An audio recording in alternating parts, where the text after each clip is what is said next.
Right, got it set up in the vise. I'm just going to get it milled down to dimension, which is 14 millimeters thick.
Right, we've got that down to dimension.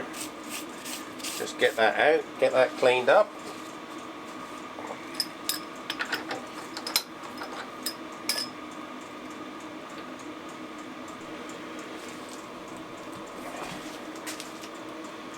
Right, while I've got it in this orientation, I'm just going to create this little radius. Don't have to have a radius on there, but it just makes it look a bit nicer, a bit smoother.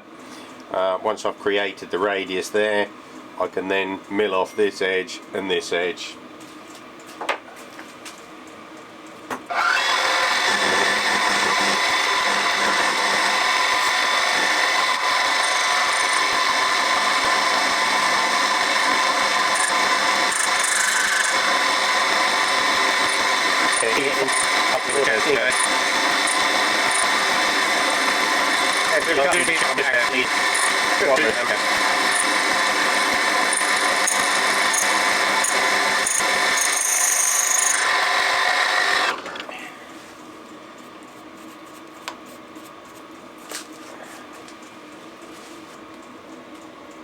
Right, the temptation would be to, while I've got this set up at this distance, would be to mill that across there. You keep tangent with the radius there then, but excuse me, there's no support really on that. There's only support on this. That if I try and mill that, that's going to chatter almost definitely. I know it's a decent sized bit of steel, but what I'm going to do is just flip it round and sit it up in the vise and end mill it that way.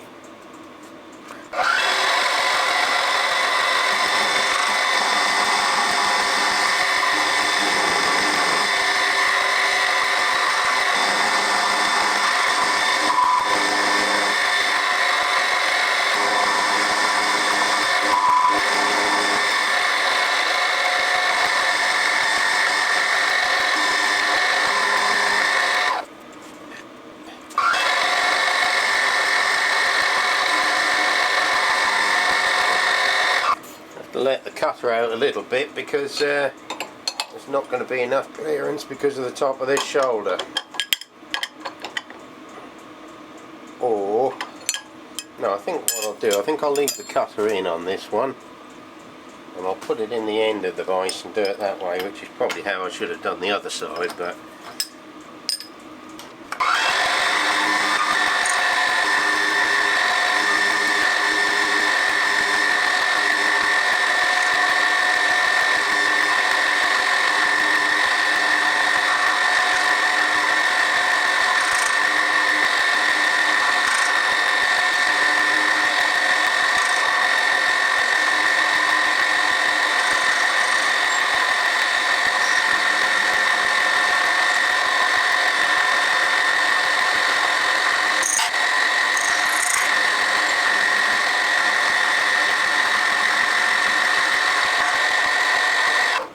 right, I'm happy with that.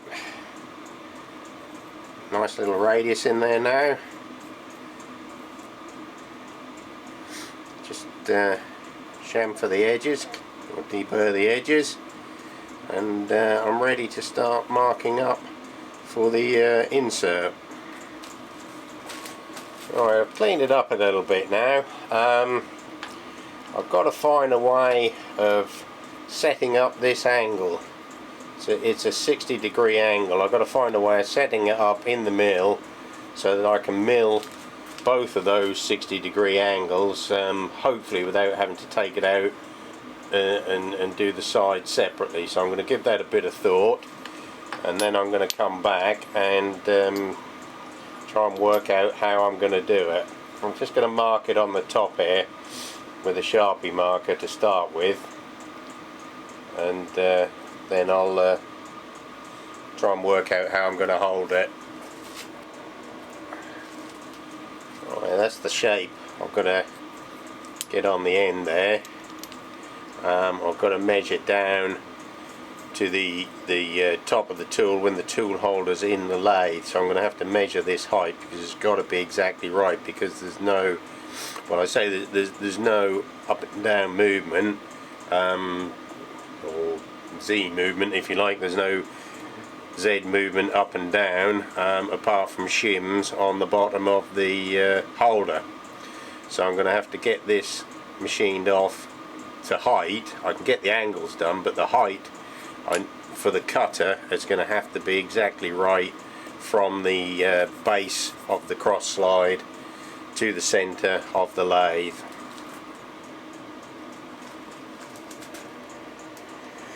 Right, what I'm going to do is just scribe a centre line on there.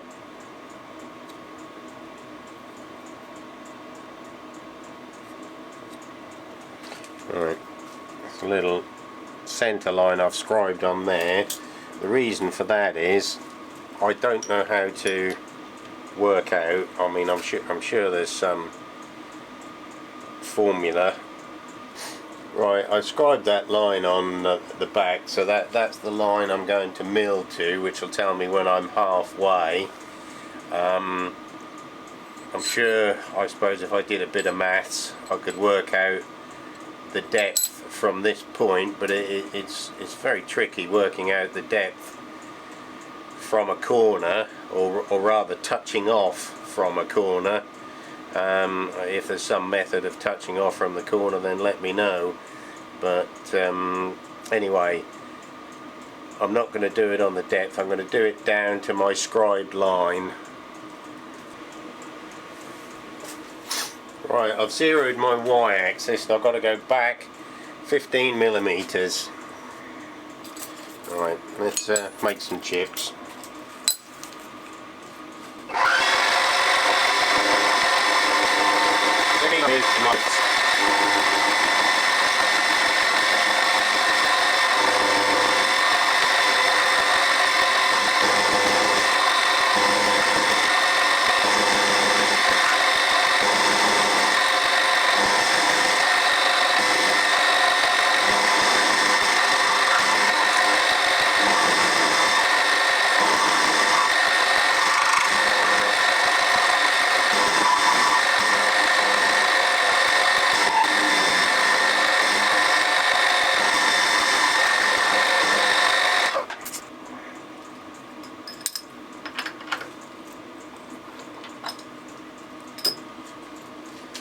Okay, well that doesn't look like it's worked out too bad anyway.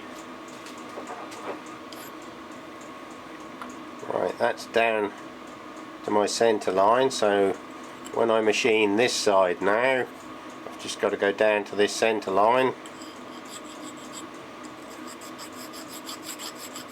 And that should be okay. But once I'm down to the centre line, I've then got to machine the correct height, taking into account the thickness of the cutter, to give me the exact measurement for the height of the centre line of the lathe. Alright, I've set it up with a 30-degree angle block, which then gives me 60-degree on the horizontal, which is the cut I want. Which is how I did the other side, but I've just flipped it round now and we're going to machine this side.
Right, there we have it. We're down to the line, and I'll just get that cleaned up, and then we can work out the height, get that milled off, get a hole drilled, and we're almost there. Right, I've got to get the height of the tool now, so I can mill this part down, this part here. So I'm going to take it off of the dead centre. I'll get that somewhere there. Just wind the cross slide across. It should give me a little mark on there. Yeah, that's better. Right, got a little scribe mark on there now, so I can now get the thickness of the insert, mill this down so that the top of the insert finishes there. I've calculated the tool height, and I've got to take 5.67. So it's 5.67. I've got to come down from there. I've got to set my reference on the top there, come down 5.67, and that's going to give me the depth of the cutter, which is this. That's the cutter, which is going to go on there. 5.67 will give me the depth of the cutter, so that when it's milled out, the cutter will be exactly the right height for the centre of the lathe. So it'll be down about that far.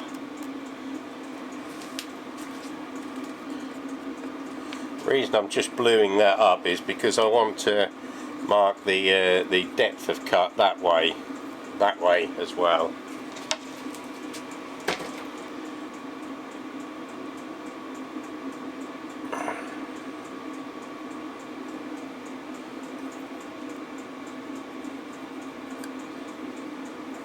Right, so it's finished exactly there. That's how far back I want to cut it, and I want to go 5, 6, 7 down. So I'll just get a cutter set up, and then I can start milling it off. Right, okay, we'll just touch off and set the 0 down 5.67, and Bob's your uncle.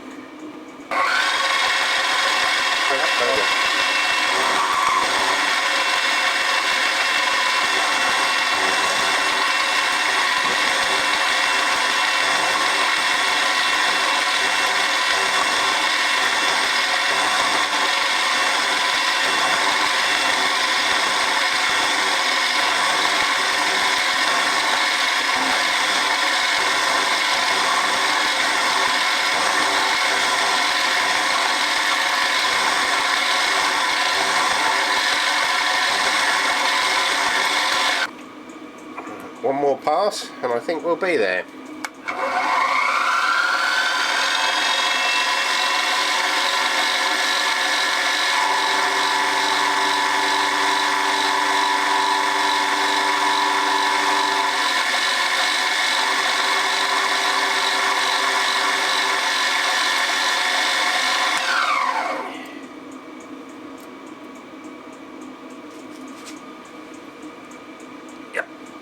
Pretty good to me.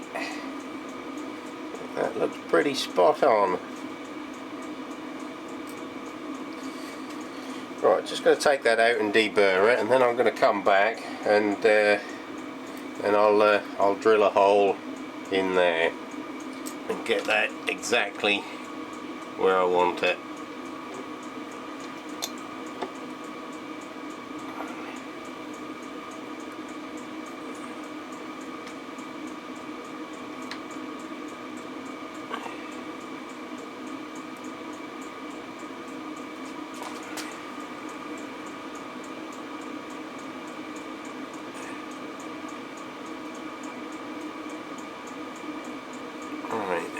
That's where I want it in the X, and that feels pretty good in the Y.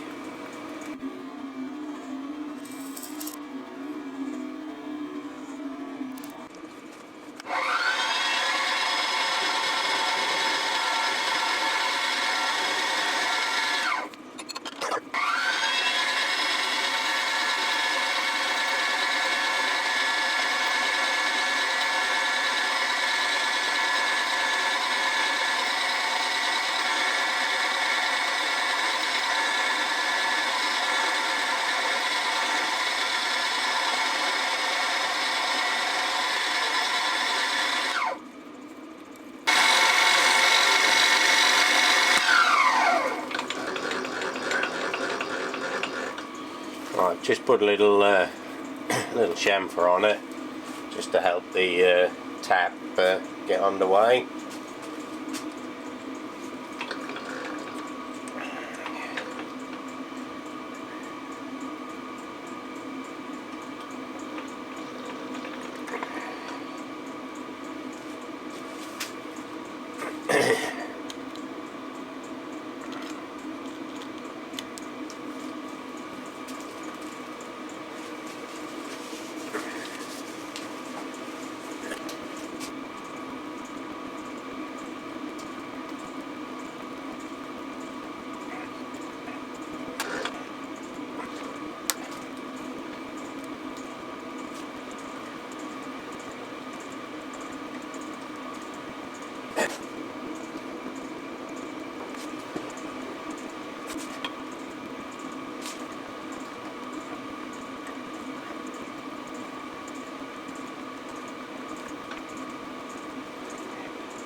There we have it.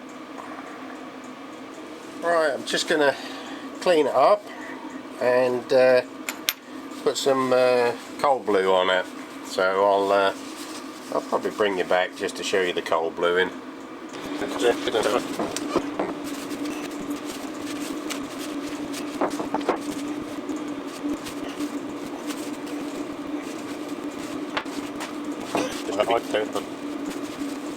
Right. So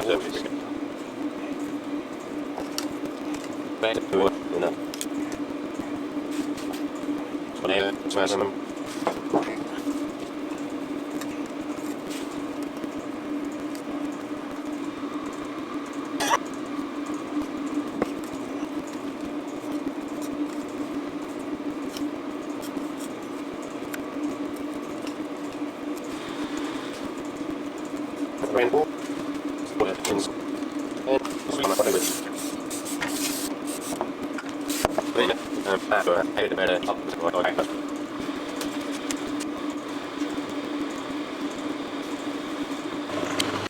That's the finished tool. This is the external tool, well, external to this, but it actually cuts the internal curves. This is the original tool, which is the internal tool according to this, but it actually cuts the external balls. So that's the one that came with it. I was originally going to make a double tool like that, but it wouldn't have worked because when the tool, if you imagine this one, to get that off of center to cut something, the tool would be hanging out like that, and it just wouldn't work. It'd only have about one screw holding it, so I decided to do it this way anyway.